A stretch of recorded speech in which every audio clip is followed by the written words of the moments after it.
Hello students, very warm welcome to our online class. Once again I am Braj Mohan Tiwari, your English teacher. Today I am going to teach you English Reader Unit 3 and the topic is an Indian Kaleidoscope अर्थात भारतीय बहुमूर्ति दर्शन। जैसा कि इस topic से ही ज्ञात होता है कि भारत विविधताओं से भरा हुआ देश है। भारत में विभिन्न प्रकार के धर्म को मानने वाले लोग रहते हैं। यहाँ विभिन्न जाति, भिन्न भिन्न संप्रदाय, भिन्न भिन्न भाषा बोलने वाले लोग निवास करते हैं। फिर भी भारत एक है, इसीलिए भारत को अनेकता में एकता का देश कहा जाता है। But before start my teaching I would like to suggest you to look at this pictures and try to answer the questions asked in this quiz. Work in groups of 4। 4 लोगों का समूह बनाइए, 4 बच्चों का समूह बनाइए।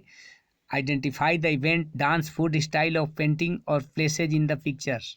इन तस्वीरों को सरसरी निगाह से देखिए और इसमें दिखाए गए घटनाओं, नृत्य, भोजन और चित्र शैली को पहचानने का प्रयास करिए और सटीक उत्तर देने का प्रयास करिए। जो ग्रुप सटीक उत्तर देगा वह विनर होगा। Now move to the next page.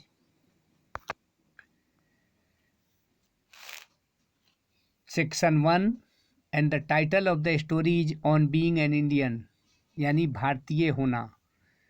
But before start my teaching again, I would like to give you brief introduction of the writer. The story on being an Indian is written by Ruskin Bond. Ruskin Bond was born on 19 May 1934 at Kasauli. He is an Indian author of British descent. The Indian Council for Child Education has recognized his role in the growth of children's literature in India.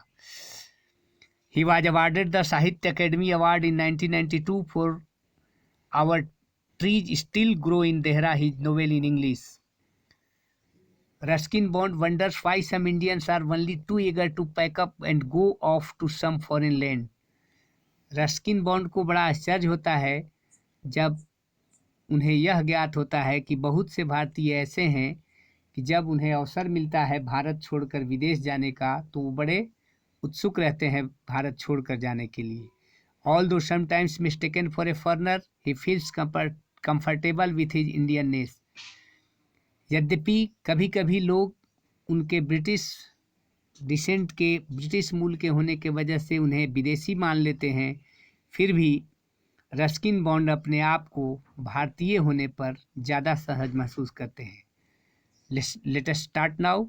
There are many among us who given the opportunity to live India are only too happy to go. लेखक का कहना है कि बहुत से ऐसे लोग हैं इस देश में जब उन्हें भारत छोड़कर विदेश जाने का अवसर मिलता है तो वो बड़े खुश हो जाते हैं। But whenever I have had the chance to go away, I have held back. लेकिन जब मुझे कोई अवसर मिलता है विदेश जाने का तो मैं भारत लौटने के लिए उत्सुक रहता हूँ कि जल्द से जल्द भारत लौट जाऊँ। और something has held me back, या भारत में कुछ ऐसी चीज़ है जो मुझे वापस खींच लाती है। What is it that has such a hold on me but leaves others free to go where they will, sometimes never to return. तो लेखक का कहना है कि ऐसी क्या चीज़ है भारत में जो मुझे तो यहाँ खींच लाती है, लेकिन बहुत से ऐसे लोग हैं जो स्वतंत्र हैं भारत से बाहर जाने के लिए और वो भारत से बाहर सदा के लिए चले जाते हैं, कभी भारत नहीं लौटने के लिए। Many years ago I was offered A well paid job eight a magazine in Hong Kong. लेखक का कहना है कि बहुत साल पहले उन्हें एक बहुत ही अच्छी नौकरी किसी पत्रिका में, बहुत ही अच्छा मौका मिला हांगकॉन्ग में जाने के लिए। यानी उन्हें हांगकॉन्ग में जाकर एक पत्रिका में काम करने के लिए बहुत अच्छा पैकेज मिला। I thought about it for weeks, worried myself to distraction and finally with a great sigh of relief turn it down. अब चूंकि पेशकश बहुत अच्छी थी, बहुत अच्छा पैसा मिलने वाला था, लेखक इस पर विचार विमर्श किया, लेकिन अंततोगत्वा उन्होंने इस पेशकश को ठुकरा दिया और ठुकराते हुए उन्हें बहुत ही आनंद अनुभव हुआ। उन्होंने राहत की सांस ली कि भारत छोड़कर बाहर नहीं जाना पड़ा। ऐसी भारत के प्रति उनकी निष्ठा और उनका प्रेम है जो उन्हें भारत छोड़कर बाहर नहीं जाने देता है। My friends thought I was crazy. अब जब मैंने इस पेशकश को ठुकरा दिया तो लोगों को लगा, मेरे मित्रों को लगा कि मैं पागल हूँ। They still do. Most of them would have jumped at a comparable offer even if it had meant spending the rest of their lives far from the palm-fringed coasts or pine-clad mountains of this land.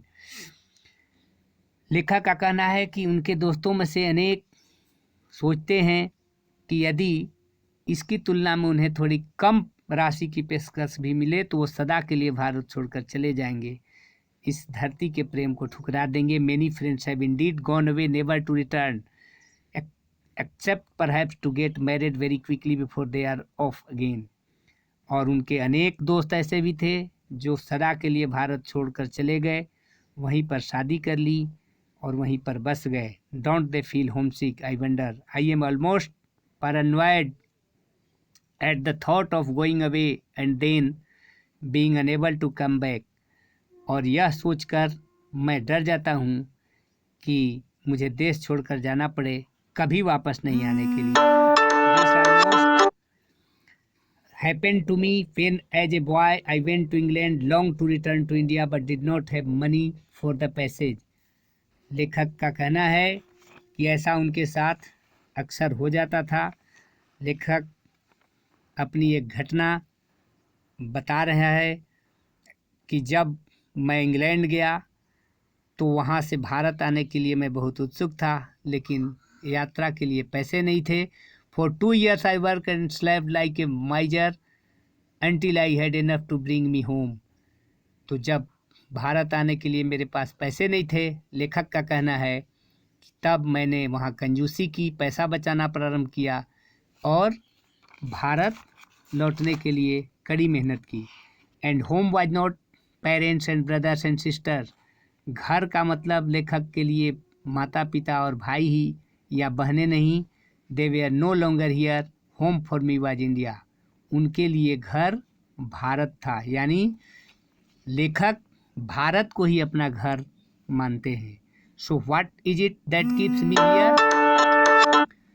तो आखिर भारत में ऐसी कौन सी चीज़ है जो मुझे बांध कर रखती है। By birth I take to closely after a Nordic grand prince to pass for a typical son of the soil. People often ask me where I hail from India. I say लोग अक्सर मेरी चेहरे और रंग रूप को देखकर पूछते हैं कि मैं कहाँ का रहने वाला हूँ, तो मेरा जवाब होता है Bharat. But you don't look like an Indian, they protest. तब वे विरोध करते हैं कि आप भारतीय जैसे नहीं दिखते हैं।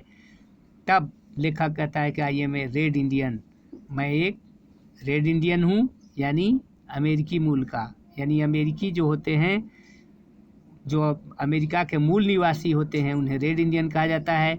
India is where I is born and went to school and grew to manhood.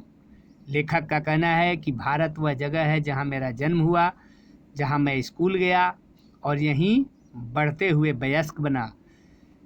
India was where my father was born and went to school and worked and died. लेखक का कहना है कि भारत वह जगह है जहाँ मेरे पिताजी का जन्म हुआ था, मेरे पिताजी भी स्कूल जाते थे और यहीं पर उन्होंने काम किया और यहीं पर उनकी मृत्यु हो गई।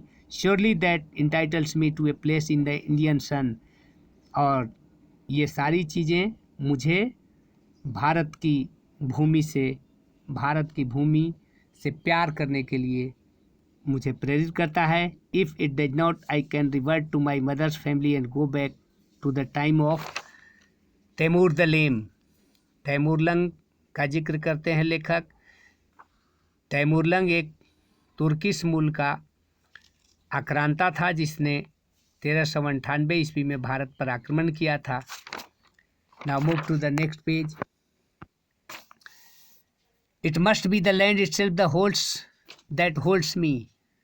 लेखक का कहना है कि यहाँ की भूमि मुझे खींचता है। But so many of my fellow Indians have been born and reborn here and yet they think nothing of leaving the land. और लेकिन मेरे अनेक ऐसे मित्र हैं जो यहाँ पर जन्म लिए लेकिन वे इस धरती को छोड़कर जाने में कोई कष्ट अनुभव नहीं करते। वे सदा के लिए इस देश को छोड़कर चले जाते हैं। They will leave the mountains for the plains. वे पहाड़ को छोड़कर मैदानी इलाके में जाते हैं, मैदानी इलाके में जाना चाहते हैं। The village for the cities. गांव छोड़कर नगर में जाना चाहते हैं। Their country for another country. और अपना देश छोड़कर दूसरे देश में जाना चले जाते हैं और चले जाएंगे। And if other countries were a little more willing to open their doors, we would have no population problem. Mass immigration would have solved it. But it is more than the land that holds me. लेखक का मानना है कि केवल भूमि ही नहीं जो मुझे यहाँ का बनाता है, यानी मैं भारतीय क्यों हूँ, केवल यहाँ की ज़मीन की वजह से मैं भारतीय नहीं हूँ। For India is more than a land, कि भारत एक भूमि से ज़्यादा है। भारत का महत्व मेरे लिए एक भूमि का टुकड़ा नहीं है। India is an atmosphere. Bharat एक वायुमंडल है। लेखक का मानना है कि भारत की भूमि के प्रति मेरा प्रेम नहीं है, बल्कि भारत एक एटमॉस्फेयर है, वातावरण है। Over thousands of years the races and religions of the world have mingled here and produced that unique indefinable phenomenon the Indian. हजारों सालों से यहाँ पर अनेक नस्लें, अनेक धर्म भारत के धर्म के साथ मिल गए, मिश्रित हो गए और यहाँ पर एक अनोखा परिघटना को जन्म दिया, और वो परिघटना है भारतीय। So terrifying in a crowd, so beautiful in himself, and oddly enough I am one too. I know that I am as Indian as the postman और द पान वाला और योर फेवरेट मूवी स्टार। लेखक कहता है कि मैं अपने आप को ऐसा ही भारतीय मानता हूँ जैसा कि यहाँ का एक डाकिया या जो यहाँ का पान वाला होता है, जो अपने आप को इस मिट्टी का गौरव मानता है, अपने आप को मिट्टी से जुड़ा हुआ व्यक्ति मानता है। यहाँ का जो लोकप्रिय मूवी स्टार है, जैसे वह अपने आप को भारतीय मानता है, ठीक वैसे ही मैं भी इस मिट्टी से जुड़ा हुआ एक सुपुत्र हूँ, एक भारतीय हूँ।